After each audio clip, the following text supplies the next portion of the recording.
Hello, everyone, and welcome to As the Skeleton Key Turns.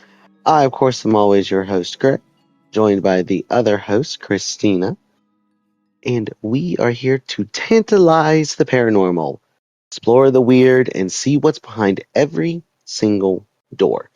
Yes, we've said it a million times. Thank you again for tuning in and listening. We want to always say thank you for tuning in and listening because this is a labor of love. We're both very busy people, and yet we still make time to sit down and give you all a story, information, a look into the world of oddities. Question.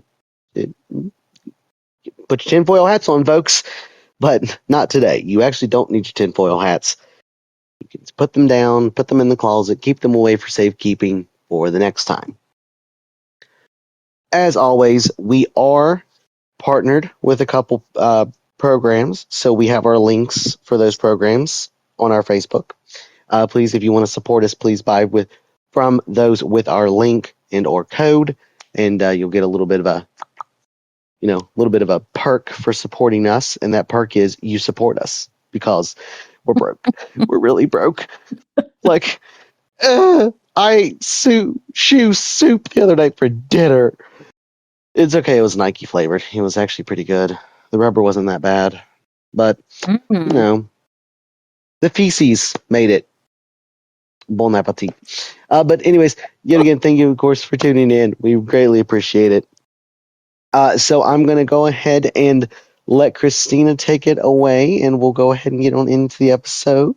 Remember, class, please keep your hands down till the end of the presentation. Keep your arms, hands, feet, and everything else, and all body parts inside the spiritual motor vehicle when it is in motion. Thank you. For sure. Hello. So today we're going to talk about a place that is nestled at the northwest foot of Mount Fuji, approximately 100 miles west of Tokyo. This place is equally notorious and breathtaking. Aokigahara Forest, commonly called the Sea of Trees, has long been the subject of fascination, rumor, and sorrow. Its dense, twisting foliage and uncanny quiet have fueled its reputation as one of Japan's most haunted locations.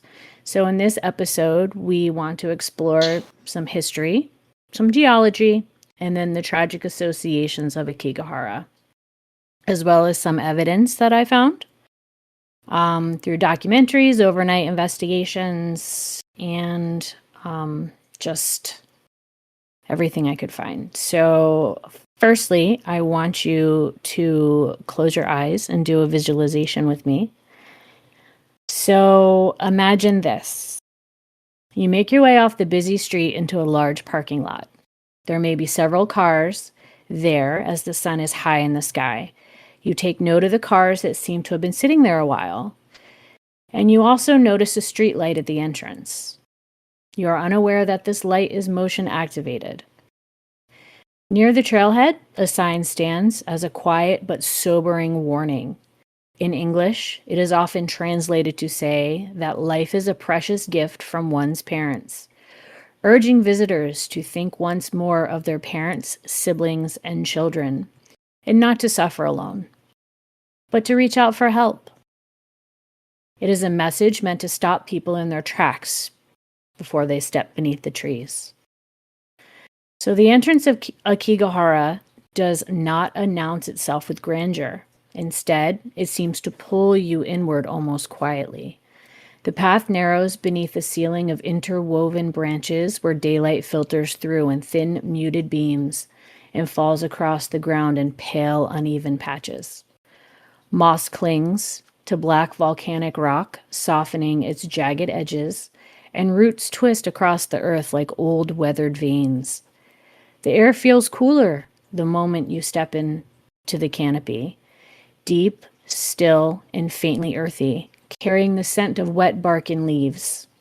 Around you, the trees stand so densely that the outside world seems to vanish within only a few steps, leaving you with the unsettling sense that you have crossed into a place apart from everything else. As you enter the forest, you are struck by the profound silence, broken only by the occasional bird call or the distant rustle of leaves. The quiet is partially due to the sound absorbing properties of the volcanic soil and thick, mossy ground cover. Yet it's hard to shake the impression that the very ground beneath your feet pulses with a subtle energy. Many have described this sensation that the forest is not just a collection of trees, but it's a living entity, its roots, branches, and shadows moving with intention and memory. So, we're going to start the conversation now. Yeah. So, wait a minute. That's all kind of pretty much at the base of the tree or the forest?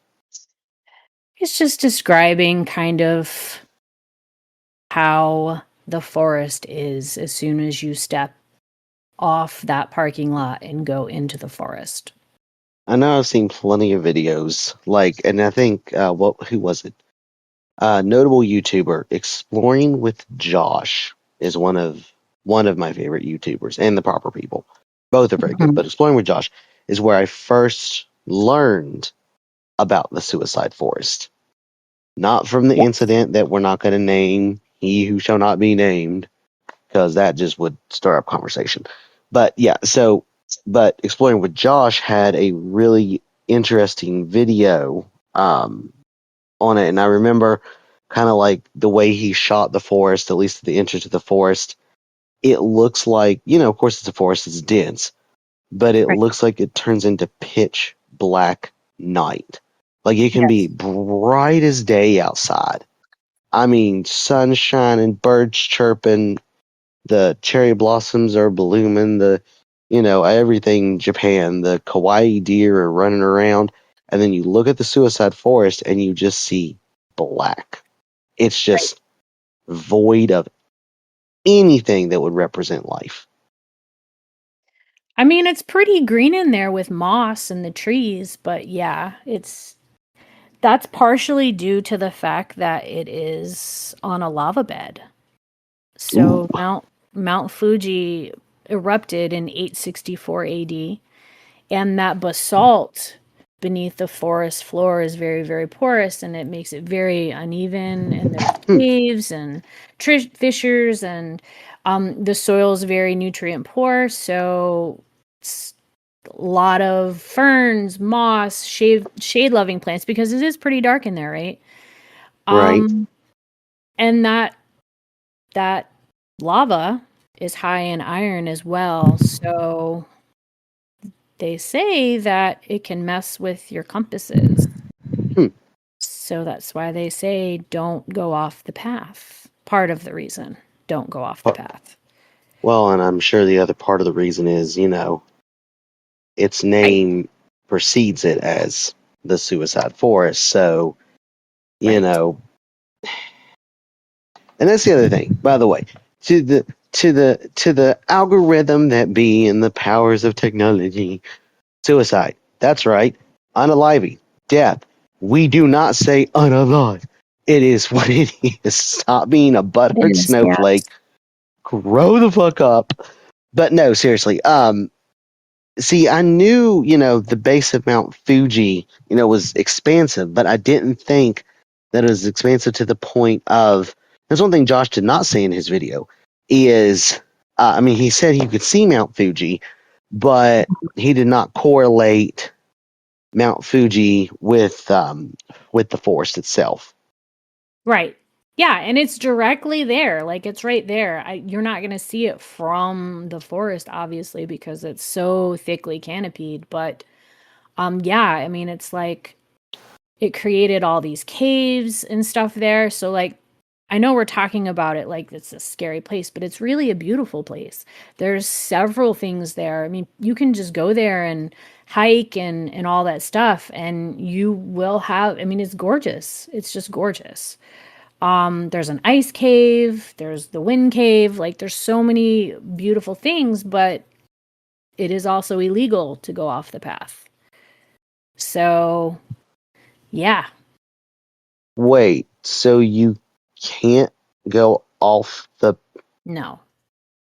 Are there because in Josh's video there was no law enforcement there. Can you? I guess it's heavily watched now. It is. It's patrolled, and they've actually stopped reporting the amount of deaths that have occurred there. Ooh. So, um, the reported statistics found in 1 year, the bodies that were found 105 in 2003. In 2010, there was 247 reported attempts and 54 confirmed deaths. So they Jesus. don't report their statistics anymore because they don't believe that it's even appropriate to necessarily talk about it, which could be part of the reason why so many things are happening there, because we're not talking about the problem. But yeah, there's volunteers that routinely go through the area and check for things.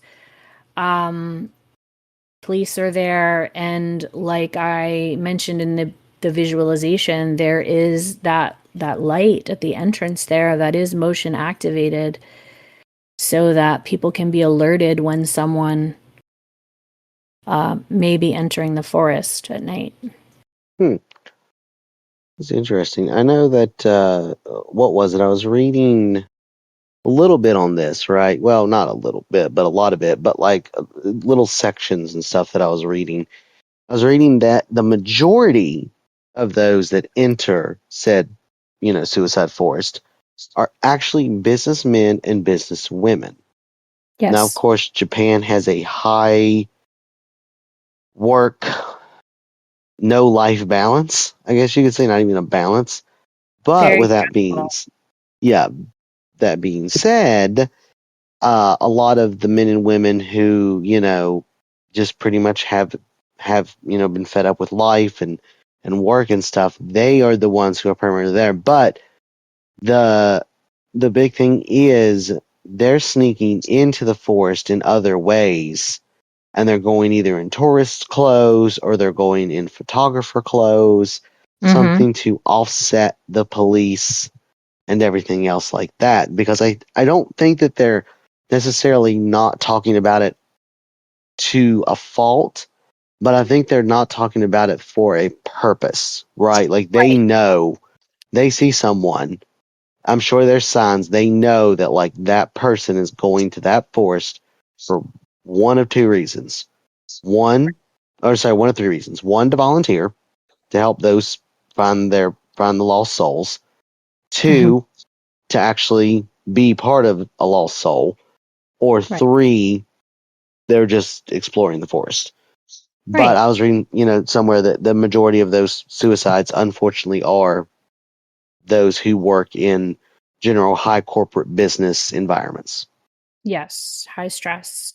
High stress. That work-life balance is definitely an issue when you're working all the time. So actually, I was looking into like why? Not even on the supernatural, paranormal, just like a reason why people go there in droves because that place is number two in the world for people to go take their lives. It's second to the Golden Gate Bridge. Um, The Golden Gate. yep, that's number one. Hmm. Hmm. So in 1960, there was a novel written called The Complete Mint. Well, not 1960, sorry. The original book was Tower of Waves, which was a book where someone went there to take their life. But then someone else wrote this book called The Complete Manual of Suicide. And he talks about it's basically a manual for suicide, which is crazy. But they talk about all the different positives and negatives of each way to end your life, which is just bizarre to me. But in this book, he describes Aokigahara as the perfect place to go to end your life. It paints a picture of the forest for someone to disappear, right? So like we were talking, like you could disappear very easily into this place and no one would find you, right? But no loved one would discover your body. This man says in the book, you could just go on a trip and never come home, right? So he even gives detailed instructions about which bus route to take and how to avoid drawing suspicion from the people that are working in the park. So some people have been found with the manual on them. So when you mentioned about people dressing as tourists, and I haven't read the book, it's very hard to get for obvious reasons, but maybe that was part of it. That's insane to think that someone has written a book Mhm. specifically telling you, and I'm sure in great detail, specifically telling Yes. you how to commit suicide in Aokigahara Forest. Like, Hmm. but see, and that's the thing. So, like, there was another video, Proper People, right? So I haven't had lunch, but there's another video with the Proper People, and they had found um they had found a body, Hmm. supposedly. Of course, they blurred it out, but they had found a body, and beside that body was neatly folded up photographer clothes, like what you'd wear as a photographer, a wedding photographer.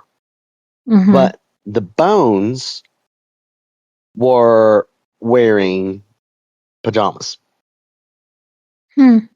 So that tells you right there that not only is this book widely being used, but you know it's true to life. It's I'm sure there's something in there like like you said, how to get past this or how to get past that. Right. And that's just crazy to me, you know?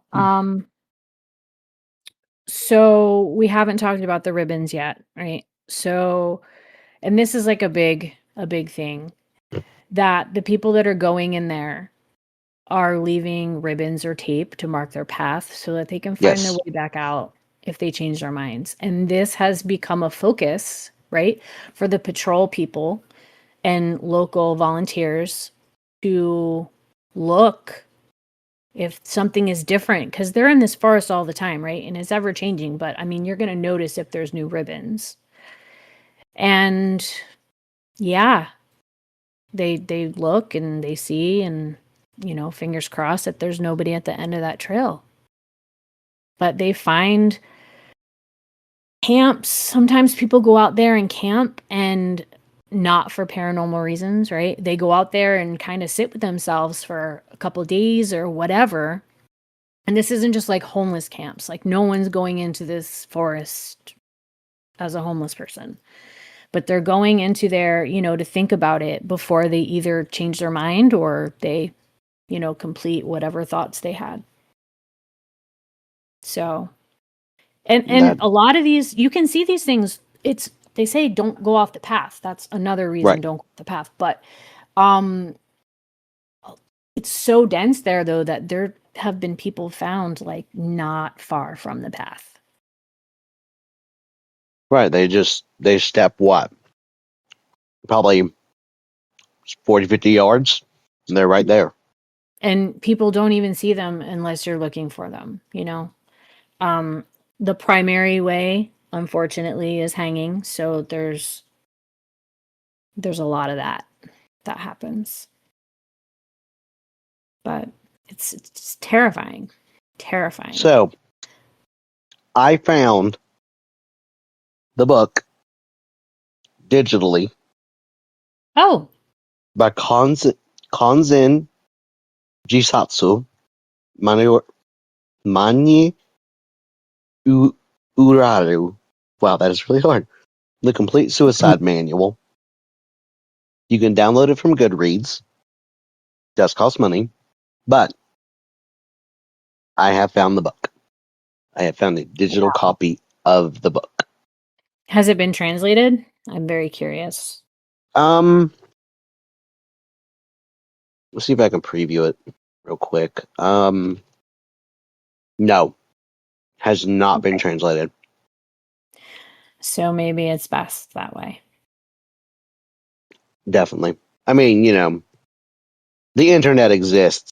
So I'm Of sure. course, if people want So the information, they're gonna find it. But yeah, we're not saying go commit suicide. Please don't. Your life is no, important. absolutely not. Your life is very important. There are people that love you. But with that being said, um, going along with this whole episode and talking about, the suicide forest and everything and the spirits that people hear and see and everything, because there's videos where people have gone exploring at night, and stuff. I do have to put a pause in it right here because at this time, for anyone that is struggling with suicide, for anyone that is struggling with suicide ideologies and or in a dark place in your mind, know that there is help out there. Know that there is someone out there for you. You are not alone in this fight. Just know that. If you ever feel like you are at that point in your life, please call 988. It is the National Crisis Lifeline. They will help talk you through everything. Go see someone, go talk to someone, but just know your life is more important than anything after. Always remember Absolutely. that. So, back to the episode. So, Right. right. But yes, So so go ahead. history-wise, Mm-hmm. there's a lot of history in this forest that is not so great. Oh, are we talking like war history? War history and I mean, yeah. So back long time ago, right? Mm-hmm. Um this rumored that this was a place. I mean, this is folklore, so I mean, there's always some truth to folklore, whether I don't know how much it is, but there's always some truth to it. Um Abasute, Ubasute. I don't speak Japanese. I apologize, but this is the abandonment of the elderly. Okay, so it is rumored that people would bring their elderly to this forest to die. Like Right? a hospice situation? Sure. Oh God. Go to the forest and be free. That's terrible. Right. That's terrible. And that's before those books were written about the suicide forest and how the place is such a lovely place to end your life. This is like before, okay? So they would abandon their elderly in this forest, right? Okay. So there is, I mean, Mount Fuji is also a sacred mountain, like most mountains in Japan, right? So supposedly, for centuries, monks are said to have withdrawn into this remote wilderness to pursue punishing acts of fasting, silence, and meditation, seeking enlightenment. Um, wow, I'm gonna murder this word. Um, Soku Shinbutsu is a practice in which certain monks attempted to preserve themselves through extreme devotion, transforming the body into something meant to outlast death itself. Yes. So they would become mummified. Hmm. There are remains of these monks in several temples across Japan. So possibly could have happened there, right? Mm-hmm. Since Mount Fuji is very, very holy. Yes. Um, let's see. The Yuri, You're a. Yuri, okay. Yep. They are the restless spirits. So people say that there are restless spirits in this forest. And some of the legends of this area speak that the land itself has its own spirit or the kami. But Mm-hmm. that to me is like more of an elemental type thing, like not necessarily like a spirit or a ghost. It would be like the land itself is alive. Yes, That's how I that's perceive the that. lane's energy, the kami. Mm-hmm. Right. So Yep. that's described in some Shinto beliefs there. So a lot of people just believe that that forest has more than just wind and wildlife in it, with all of these different things that have happened. Yeah. So some believe that the forest actually calls to you, right? So I want to talk about that in a few minutes because that's switching over to the paranormal side of things. Ooh. But yeah. So in my search for why, I still don't have a reason. A lot of theories, but no, no actual reason. Yeah, so a lot of kind of icky history there. Hmm. Well, and with that being said, man, our listeners are getting an earful of me eating chips. Um, with that being said, um, with all that history there, I'm sure, let's kind of touch on the paranormal part a little bit. Okay. There's a lot of energy that Mm-hmm. I think is stored in that land. So I think the commune went from a peaceful, serene, you know, respectful way that people would lay their dead there, right? Or bring those that are dying to that Mm-hmm. forest. I guess it was a final, to them it was probably like a final ascension to whatever plane that they believed in of existence was there, Right. right? But now, you know, it just takes one or two bad apples to ruin it for everyone. And I'm sure the very first person that was discovered that had took their own life, right? That's when spirits become restless because we don't know what goes through someone's head when they take their own life. I mean, we do to an extent, but like the energy that's left after that, were they a bitter person? Were they just angry when they died, or were they sad and forlorn when they died? And we don't know the energy of the person before their death. So I think the kami has absorbed all of that and has now had, and it still has to this day, I'm sure, restless spirits of Mm-hmm. of people that just haven't come to terms with their own death, right? They haven't crossed the veil. They're still Right. here because, you know, their god or gods or whatever belief they have, um, you know, kept them in this plane of existence for a reason, or their death was so quick they didn't have time to analyze it, so they've left this like angry energy, like they regret what they did, Mm-hmm. and they're kind of feeding that back out into the forest. That's my view take for the little bit of paranormal that we're touching on right now. But I want to hear what you got because this sounds Okay. interesting. It is very interesting. So there have been multiple people that go and investigate this forest. They've made documentaries, they're making movies, horror movies, all kinds of stuff because and this place sticks with me. Like when I first watched the first episode on YouTube from overnight, like it stuck with me, and that's why we're kind of talking about it now because no matter what, like I always go back to this so it stays with you. So there's some energy to it, even all this way. Like there's something about it. Um, but a lot of people report a variety of different phenomenon, right? So strange noises, temperature drops, feelings of unease, EMF spikes, which we did talk about. The volcanic ground can kind of have that magnetic mess up with things. So the EMF, I don't know how much I trust that, but there's shadowy footage. So some people do think that there isn't even anything paranormal going on at all, that it's just this ground can disorientate you, right? So there's the disorientation and the intense emotions attached to the place because everybody knows what it is now.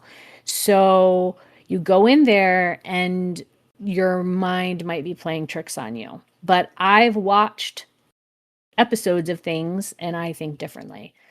So we talked about the hangings, right? So my favorite channel, Overnight Channel, was there for 3 nights. Okay. They did 2 nights as a group investigating, and then one night, the leader Elton, he was by himself. And in their investigations, they saw many figures on the SLS camera, which, if you don't know what the SLS camera is, it's technology that you look into the camera or whatever, and it shows figures like they're like stick figures. So it turns the things that we can't see into shapes. And there was a ton of these figures on this SLS camera in the trees, which makes sense, right? They were kind of dancing around. They looked like they were moving. So there's that. They have this thing called a phasma box, which is, you can use it to tap into voices and maybe messages, the energy from the area. But they seem to be having conversations with 2 different types of things. So some of them could have been the spirits of individuals that went there for their final moments. And then another thing was there that they were talking to. So it was this other thing was very dark, and the messages that it was sending, it kind of was like on a loop. Very negative, like you belong here, or I am evil, just stuff like that. And it just seemed like the forest had like that constant negative hum to it, and it was just repeating things over and over. Like, which could also be part of, like I said, like something's drawing you in there. So maybe it is the negativity of the land, the just drawing you in there. And then there's that motion sensor light that I mentioned a couple times now. That was witnessed going on and off multiple times, and nobody was there in the parking lot. Like, no one was there. People don't go there at night just to go there. And there was one person who actually did. They passed the person, so like I think it was the phasma box. I can't remember what it was, but something told them that there was somebody coming. So a person did end up walking past them. And now this is in the middle of the night, it's dark, and it didn't look like they were hiking. They made conversation with that person, and a little while later, that person came back and hopefully changed their mind, right? If they weren't there, who knows what might have happened? Who knows what might have happened, honestly? People report just an overwhelming sadness, and it's very sad there. Like, the ground is just very sad. So could that be, because of the people that went there? Could that be just the land itself? Be the land spirits? I don't know. But there's been multiple groups that have gone there.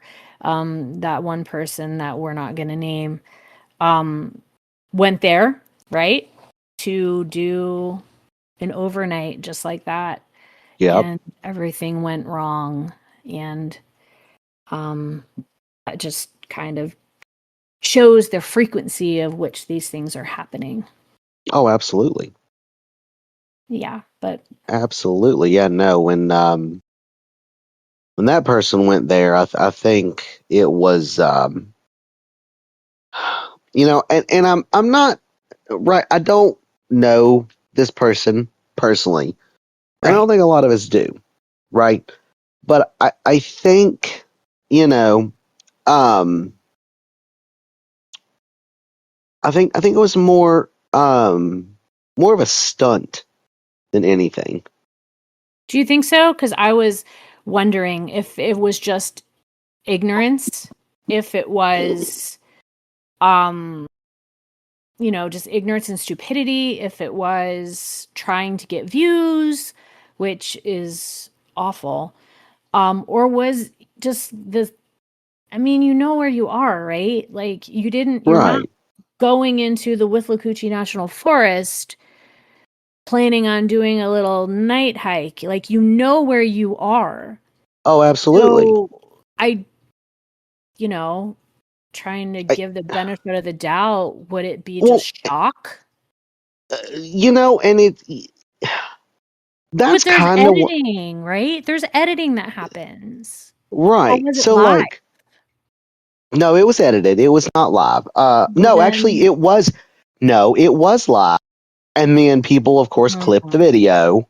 And then, of course, he made another video, Right. apologizing. But I, I personally think that I, I think there's a mix of curiosity Mhm. and possibly some shock factor. Like, you know, rotten.com. Like, we all remember that website. Yes, yes, yes. Yeah, So I there's all. wonder if it was like trying to bring something like, you know what I mean? Well, it did the exact opposite. Yeah, yeah, that's very, The very true. exact opposite. And a lot of lessons were learned, and I mean, yeah, we're sitting here talking about it. We don't want to like glorify death, I guess, and we're over here doing paranormal podcasts and talking about crime and stuff like that, but it's not to sensationalize it. No, I would definitely never not. post Yeah, that. and I think um, I think something like that. You don't want to sensationalize it, but I think that's what that person did or ended up doing because they just saw dollar signs. You know what I mean? But and who knows? Who actually truly knows? They do, but we can just Right. They know. We can only we can only speculate. guess. Mm. Yeah, I mean It's a it. powerful place, you Oh know? yeah, It's a very powerful place, whether it's, the energy from the ground calling people like to feed the energy, because that's a theory too. Like the ground itself is kind of calling people in there to feed its hmm evilness. oh yeah, I don't think it's evil. I think it's just a place that bad things have happened. And like you said, the ground absorbed, because that volcanic rock absorbs sound, it absorbs light, it absorbs energy.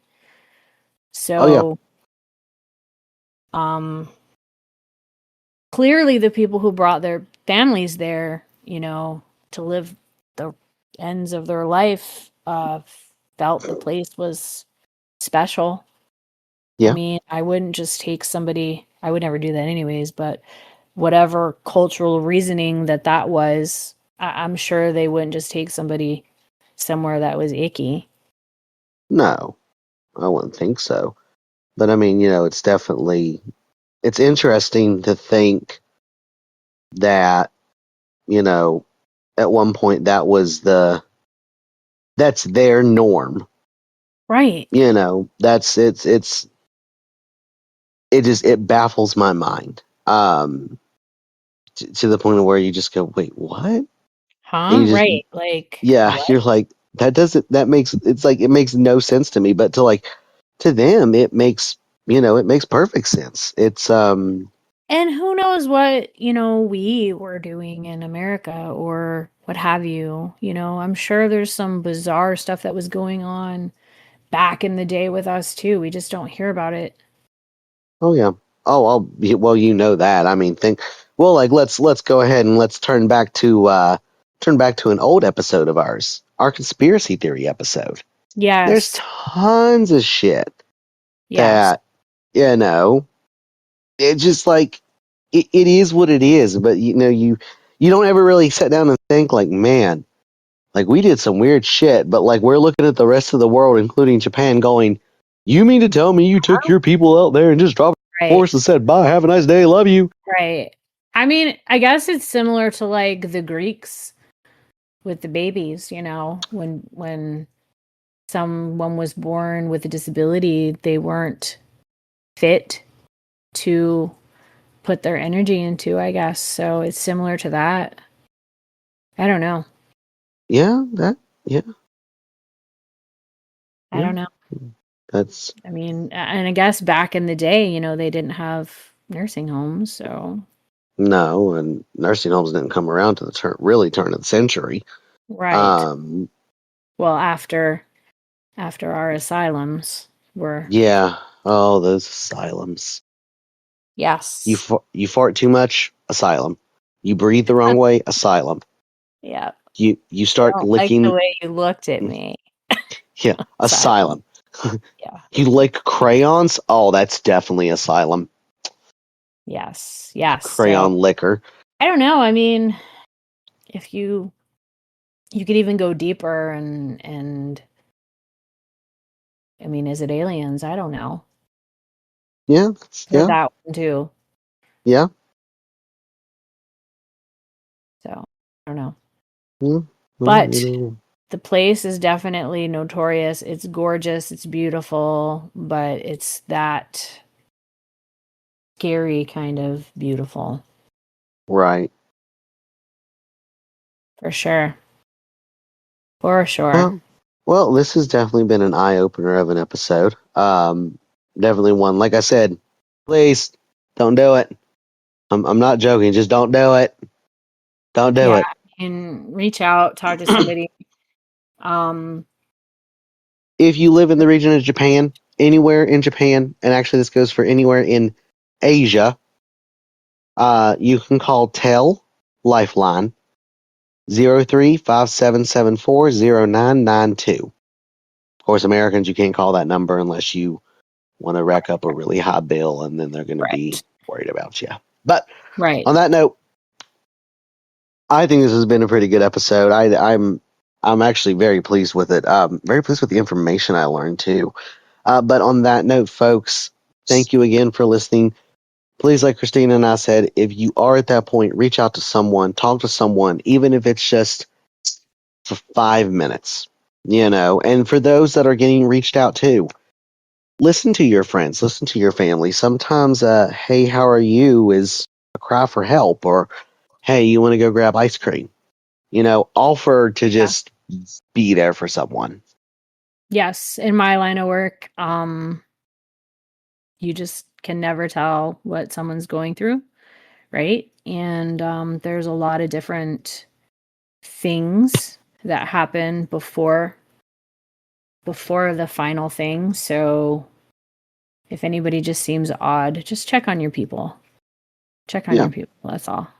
I mean, hell, if you haven't talked to one of your friends in a few days, just hit him out of the blue. Hey, how are you today? Not Mhm. a hi, what's up? A genuine, how are you doing today? Yes. Because that could be the make or break of where they're at in their headspace. Because not many times, Absolutely. and I'm at fault for it. Not many times will I reach out to Christina and say, "Hey, how are you today?" and genuinely mean it. It's more of, "Hey, what's up?" You know, or like, "Hey, what are you doing?" You know, and it's bad of me. I'm not, you know, that doesn't make me a good friend. So sorry, but I'll admit my own faults. You know, but we have a lot going on in our lives, and sometimes all that compiles into your brain, and you go, "Fuck, I can't do it," and you just want to Yes. shut down, take a nap, take a sleep, take the small sleep, not the big sleep. Right. Small sleep. And then, you know, for us empaths and carers, people that are caregivers in their work or they're just caregivers in life, um, you do need a break. You do need a break. You can't do it all. So, um, just whether it's taking a walk, reading a book, you gotta just take a break when it becomes too overwhelming for you.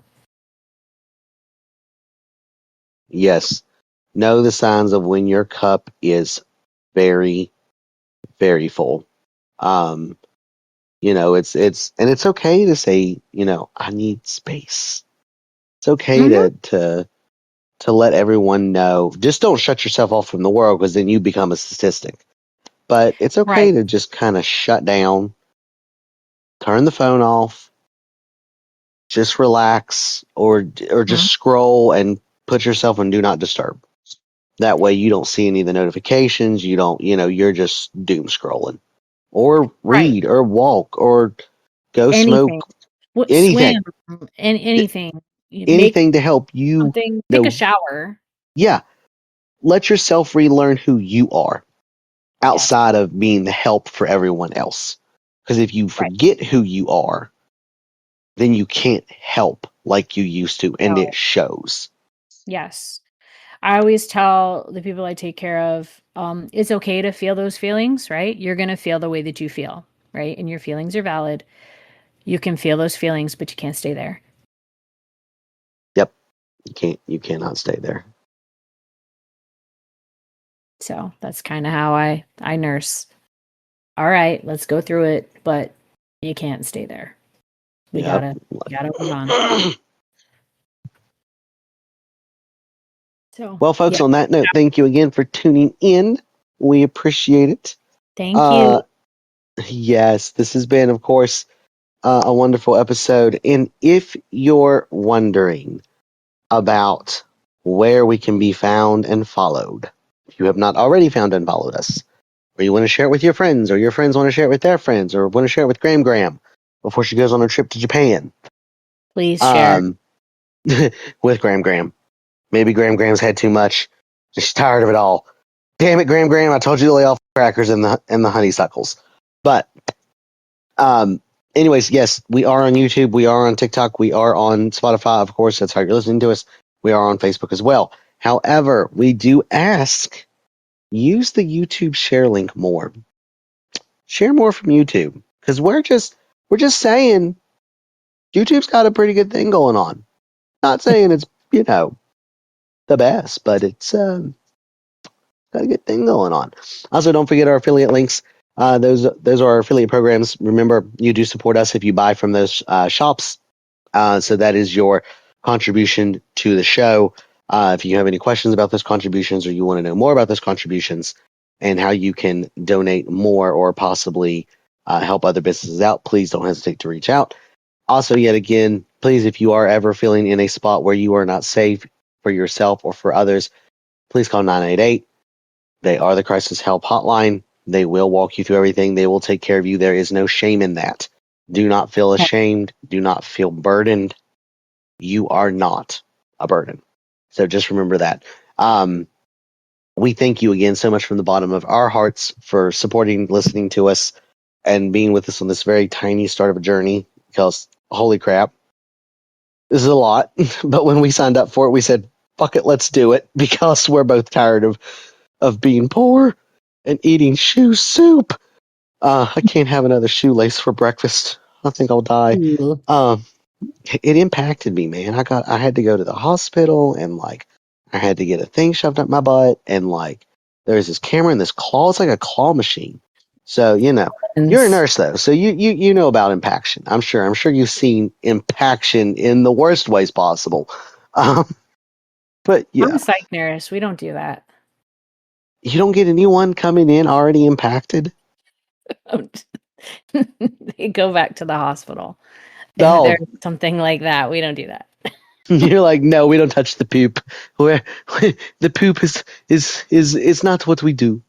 We do not deal with poop. Actually, you probably do deal with fecal matter. You just not in impact. Anyway, anyhow, A long time. yeah. Anyhow, yet again, thank you so much. We hope you all have a wonderful day. And of course, please be sure to like, follow, comment, and subscribe as always. And have a wonderful, wonderful day. Bye. Bye.